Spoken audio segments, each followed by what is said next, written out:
Hutchison, brothers Mark and Chris Hutchison, nieces, nephew, friends, the entire Travis County Sheriff's family. Thank you all. You're a beautiful family. God's blessings on you all. We have some friends that would like to share their Hutch stories. I'm going to ask in a moment for our good friend, Deputy Belinda Mangum, to come forward. And then Detective Greg Lawson will come. And to our agency, I have placed a shock collar on Greg, if you know what I mean. I love you, Greg. Thank you so much for all you've done. So, Belinda, would you come?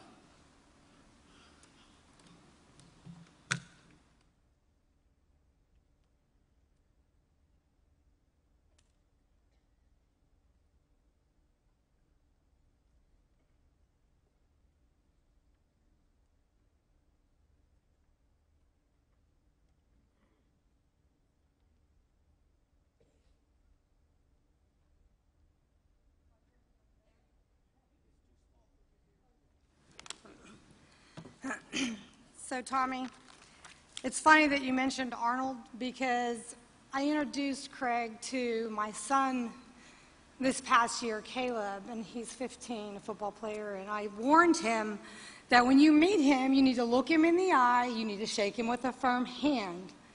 And when he met him, he was prepared to do so. And as Craig towered over him, Craig says, "Hi, I'm Arnold." No. And he says, "Wow," when we left. So as many of you, each and every one of you, you have your own journey with Hutch. I'm going to share mine in hopes that I touch some part of a journey that you had with him as well. My journey with Sergeant Craig Hutchison started in 1998. He was first my instructor, and then later my coworker in CID, and then my partner sergeant, my very first partner sergeant on the street. He was introduced as part of the team of instructors along with his very dear friend, Greg Lawson, who was also part of that team. Anyone who knew Craig, met Craig, or had any exposure to Craig, or knows Craig, knows that he can tell a story. Telling a story was his way of teaching. As a cadet, I was intrigued by his stories. And as many of you know, I get distracted very easy, so I needed those stories to stay focused. I looked forward to the sections he taught. He was very matter of fact, and you could not argue with the what, when, why, or how in his rationale. As an instructor, he took pleasure in using people of small stature to show that if the proper technique is employed, you would survive. And he would never let you win. You had to earn it, because that is how he taught you to survive the real world scenarios. Just letting you win wasn't going to do it. I was fortunate enough to have worked with him in CID when I promoted to detective. As new detectives do, I would have other detectives proof my affidavits. I had one beautifully prepared affidavit. I was so proud of it. I walked down to his cubicle with it printed out, and what does he do? He pulls out his red pen. He commences to going through it line by line, circling, underlining, changing words, adding punctuation, and educating me on the proper use of prepositions. I just stood there dumbfounded. Although I was dismayed, I knew it was exactly what I needed to grow in my profession. Any deputy who has ever sent a report to Sergeant Hutchison, you know exactly what I'm talking about. There was more than one occasion when Sergeant Hutchison discovered that the troops were sending all their reports to me. And he put an end to that real quick. He said, "Send them all to me." He was a teacher and mentor, and it was always out of love.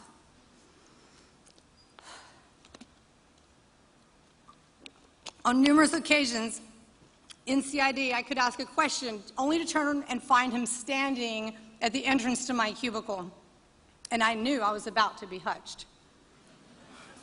If any of you have ever been hutched, you know it. To Hutch is to be hijacked for an extended length of time, determined only by Hutch, and educated meticulously. A few of us secretly devised a plan. We were going to buy a life preserver, you know, the circular ones with the rope, and we were going to hang it in a CID area, and anyone who got hutched, we were going to throw it to them so that we could pull them out and rescue them. But we never did this for two reasons. One, because of his overall physical size, and more importantly, because his heart was even bigger. Hutch was someone who could talk to anyone about anything at any time, and it didn't matter who you were or what your level of education. Hutch would say, well, here's the basic principle. And he had the ability to take you into the deepest, tiniest part of minutia of what he wanted to explain in an effort for you to understand it as he did. Hutch had a lot of philosophies, but three simple rules. Do it right, be safe, have fun doing it. When I promoted to sergeant, I learned quickly who my new partner sergeant would be, Hutch. My lieutenant at the time, Bryce Miller, was very concerned that Hutch was going to kill me. So he asked him, how are you going to deal with her? And he said, well, if she gets too out of hand, I'll just stuff her in the trunk. Having a partner you can trust is a God-given blessing. The years he was my partner are some of the best years I could ever have asked for. I looked up to Hutch not because I'm 5'2" and he is 6'6", but because I loved him.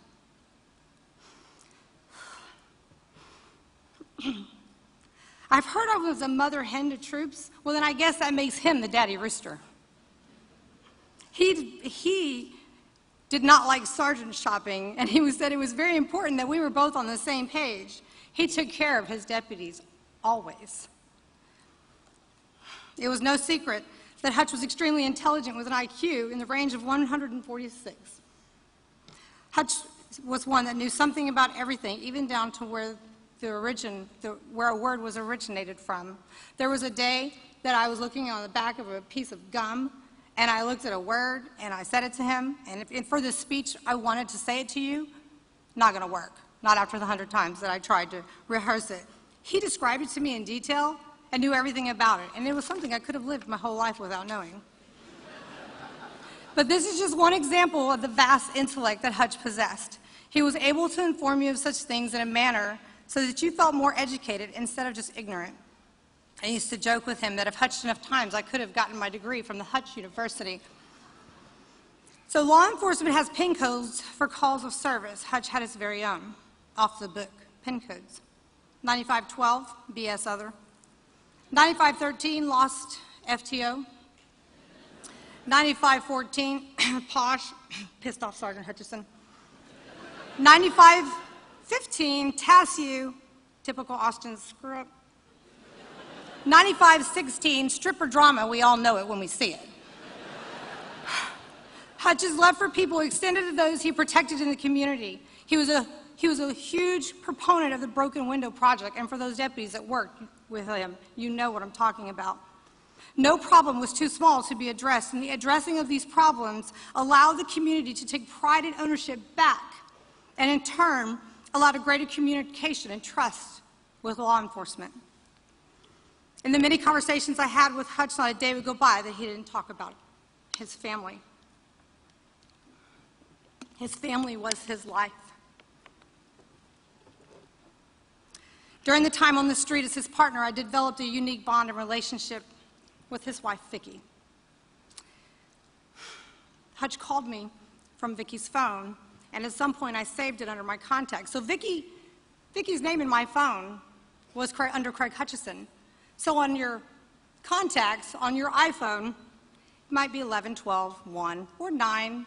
I'm calling about a call, or where's dinner, or what have you, as sergeants do. And I've woken Vicki up more than probably 50 times, I think. And it would start out with Vicki saying, hello, is everything okay? Or, Belinda, to, yeah, you called me again. I said, yeah. She saved my number in her phone as Belinda's Craig. Vicki, Craig loved you deeply. You were the love of his life. He wanted nothing more than to take care of you forever. Craig had a love for animals, and particularly rescue dogs. But more importantly, he had a love for his children. Craig was so proud of his daughters, Amy and Katie, Corinne, Crystal, his son James. The Naga event, he was very proud of your wrestling. His grandbabies, you were always in his thoughts. How did he become this great man, leader, and caretaker who exerted so much love? It wasn't by accident. His mother, Nancy, molded the foundation of who he was to become. Nancy, I don't know how you did it raising 3 boys of their size and stature. His brothers, Chris, Mark, he spoke about you both with very fond memories of childhood roughhousing and driving your mom insane. He was very proud of both of you and your professional accomplishments. I knew no matter what, he wanted nothing more than love and peace with his family. Craig always sought to protect those who were weak and vulnerable. And his 32 years of law enforcement, I know that he saved countless of lives, whether it be from shielding them physically or by providing emotional support and guidance. I was always amazed that this gentle giant had such a huge heart, full of love, and physically big as he was, his heart was even bigger. In an effort to shield all those around him from harm, he would internalize his sadness and his grief so that all of those around him could use him as their rock and their foundation and their shoulder to cry on. So much of you will recognize this. Many of you will recognize this. Hutch had this in his Tahoe for years. Hulk. So much like Bruce Banner, a kind genius who wanted nothing more than peace, goodwill, and understanding amongst all people, Hutch had the size and strength to stop those who wished for fear, destruction, and greed.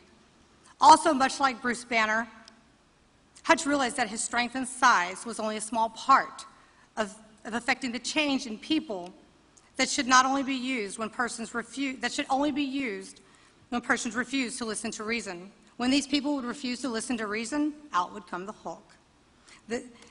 He was not a me person, he was a we person. So where do we go from here?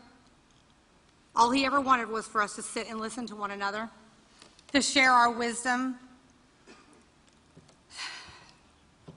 So to our friendly and loving giant, our incredible Hulk, Superman, Mr. Invincible, Arnold, educator, co-worker, friend, supervisor, teddy bear, husband, son, father, and brother. This is a reminder of our fast-paced society that we need to reserve time to truly listen to one another, learn from one another. And this is the greatest honor we can bestow upon Hutch. Thank you.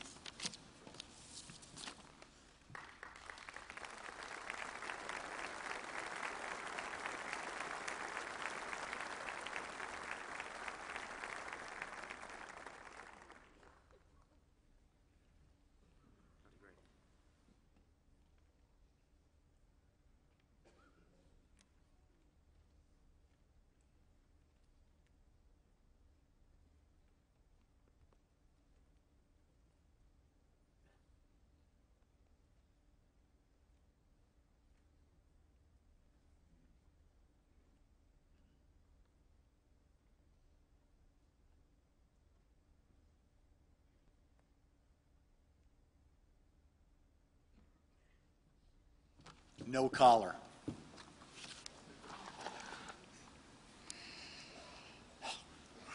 So this is what we do, right? This thing.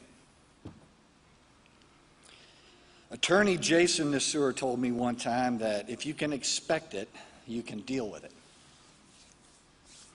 It comes with the territory. This is something we do. We stand between citizens that don't understand and the criminal that doesn't care. And as law enforcement officers, we understand this. We don't always expect a pat on the back. It's okay. But 32 years of a law enforcement career brought us here, and there's a reason for that.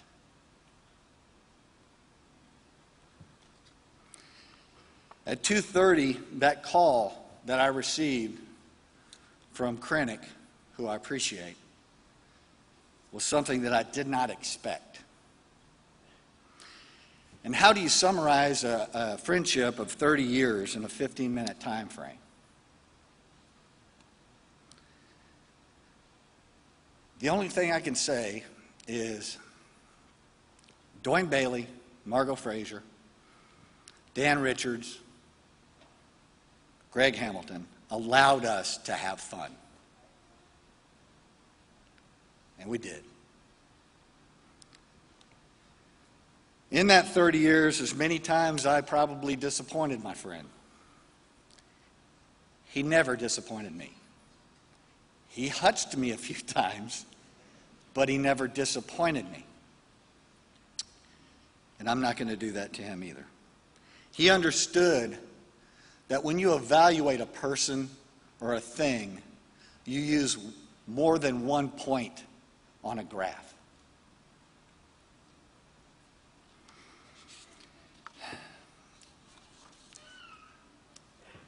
Raise your hand if Hutch was ever mad at you. That means you were his friend. He wouldn't have been mad if he didn't care. He wouldn't have cared. Right? He and Joe Escribano were the only two people that wrote me when I went overseas. And I'll never forget that. Joe, you hear?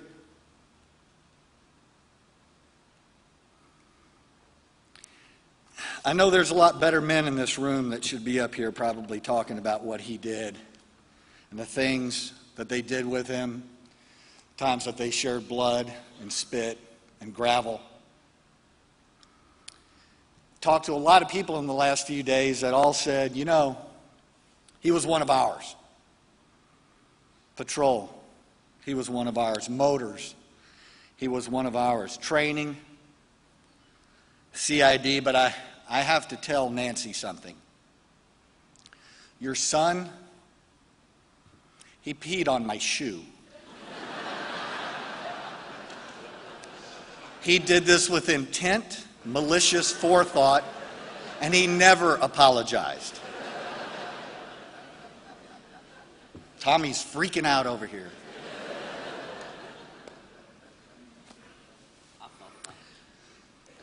So I am the chosen one according to mammal tradition. Deal with it. He treated me like a brother. I don't know if you ever, anyway.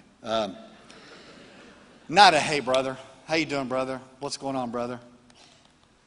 Like a brother. And I thought of him as a big brother. He taught me things. I would not be who I am today if I had not been hutched multiple times. And he continues teaching us things. I read an interview, and I stopped reading. Someone recently had said, everyone loved Hutch. Nancy, that wasn't true. Your son had certain principles. He had beliefs that didn't go with everybody. Some people just didn't get it. Vicki, and you knew that. There were things that he did to challenge you, to try to become better at what you do and think more critically about what you do. Hutch's passion was training and leadership, and some people don't get it. They're the people that come to mandatory every year and sit in the back of the room. You know who I'm talking about. and you never answer any questions. You don't raise your hand. You don't want to make any mistakes because you don't want to look foolish in front of anybody. Mistakes are the things that help us grow. If you don't make those mistakes, and especially if you don't recognize them, you're untrainable. Hutch taught me that. Is Kenny Murchison in here? Kenny Murchison worked with Hutch for a long time. We talked about training. We've talked about lessons. Kenny said one day, you know, Hutch, every day I work with you, I should get 8 hours of T-close credit. You T-Cole people, don't get freaked out. It was called T-close then. I know it's T-Cole now. We're good. But it was true. There was never, ever an interaction that I had with that man that I did not walk away with some useless thing in the back of my head that's going to disturb me for the rest of the day. Whether it was from zombies or energy weapons or whatever it was. Genesis 6:4. Tommy's freaking out over here. Lawson's about to quote scripture. Genesis 6:4. There were giants in the earth in those days, before and after the flood. They were mighty men, men of renown. Men of renown. And he was. All you had to do is ask him. Talk about his stature, how big he was. Yeah, he was a big guy. He had a big heart. His head was a lot bigger, though. His head was huge. And if anybody wants to know what he willed me, come see me afterwards. It would be his head. He was a Viking. He was in the wrong place at the wrong time. We used to talk about, close your ears, Tommy, the Valkyries coming to get him and taking him back to Valhalla, where the brave will live forever.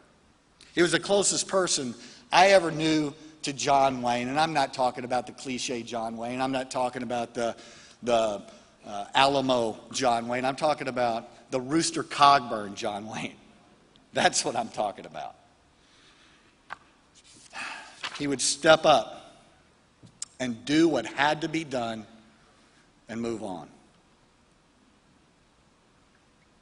He drank George Dickel. Does anybody in here know or drink George Dickel? No, you don't. Put your hands down. Nobody drank George Dickel. Except for Hutch. They made a batch of George Dickel 100 years ago, and they put it in bottles, and they put it in liquor stores. It's been sitting there ever since.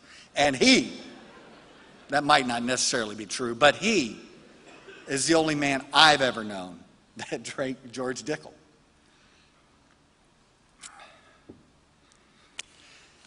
He always knew he wanted to be a cop. He always knew it. He wrote it when he was a kid. And that's what he did. My sister talked me into being a cop. That wasn't on my career path, as Sheriff Hamilton and Margot Frazier probably know as they stare at me. I started back in 1986, and we covered each other's backs. Hutch was my first FTO. And we always covered each other's back. And I'm not talking about covered up for each other. I'm talking about making sure things didn't happen to one another. That's what I'm talking about. Being honest with each other and pointing out things. I know none of the administrators in this room would have ever done this, but believe it or not, some people slept on shift sometimes. And back in the day, you'd get tired and you'd call your district partner and say, hey, it's 3 o'clock in the morning, can you meet me? And we'd door up. We did it one night. Hutch pulled up on Howard Lane. Hey, man, I gotta cut some Z's. Hutch's like, don't worry about it. Go ahead. So I get really comfortable, turn the AC on real nice. I go to sleep, wake up. He's gone. I'm out in the middle of a field. He taught me things, you see. First day, showed up, Hutch was there, took me to the patrol car. It's a 1982 Dodge Diplomat with 186,000 miles on it. Floorboards were rusted out. And we got in and we started driving around. He said, "Hey, you want a cup of coffee?" I said, "Sure," because that's what men do. They drink coffee. So we go get a cup of coffee. I get back in the car. We're driving along, taking a sip of coffee. He slams on the brake. The coffee goes everywhere. For the rest of the day, he's introducing me as Trainee Lawson, first day drinking coffee. I got everything everywhere. He taught me things.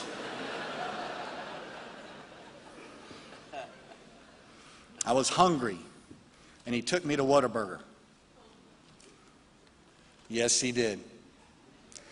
We went in, and he said, "Hey, you order a number one, they give it to you for free. It's a gratuity, but, just don't say anything to anybody about it." So, you get a number one, and you sign the little receipt. J.R. Page, 314.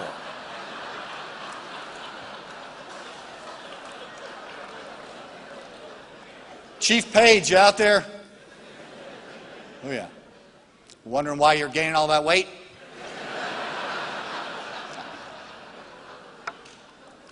You were eating at Whataburger about 12 times a day back then.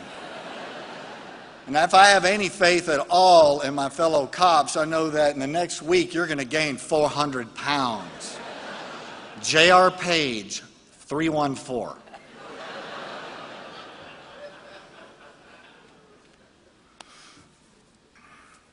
We were driving along, and he would slam on his brakes. "Where are you? What's going on? Where are you?" And what street? And you got to figure out whatever the last intersection went through, or some sort of location. He would do that to me constantly. Slam on the brakes. Where are we? Where are we? One day he slammed on the brakes. "Where are we?" And I looked at him and I said, "1604 Hydro Drive."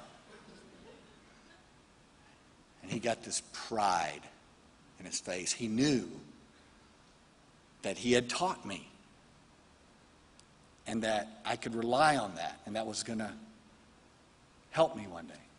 What he didn't know is there was 1604 Hydro Drive and about 6-foot letters right over his shoulder.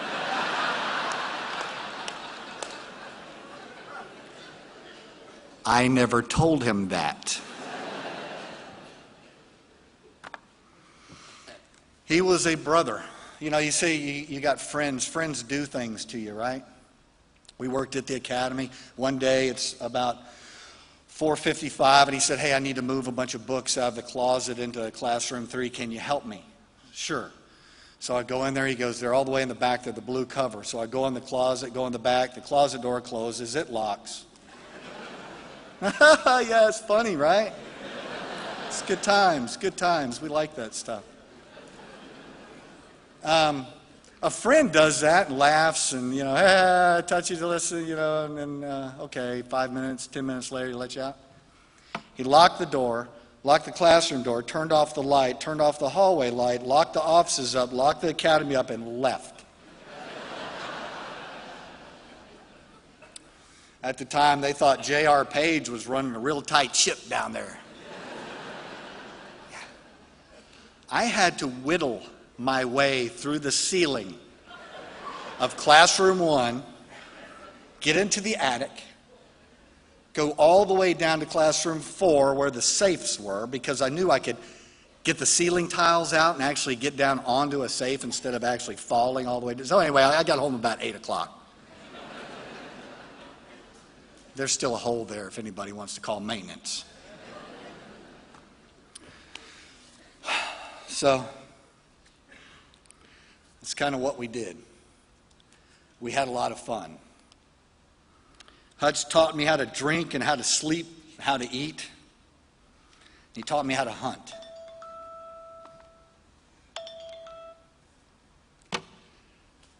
Right on time. We had fun. This man was my friend. I think he has more to teach us, but I'm wondering if we'll listen.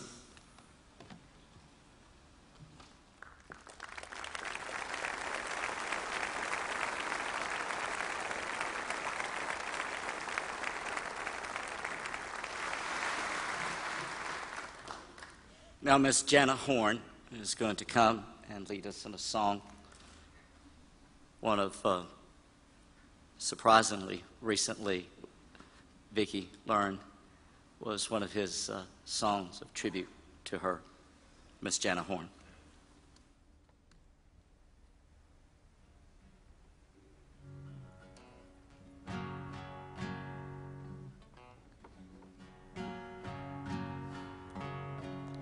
I'm not a perfect person.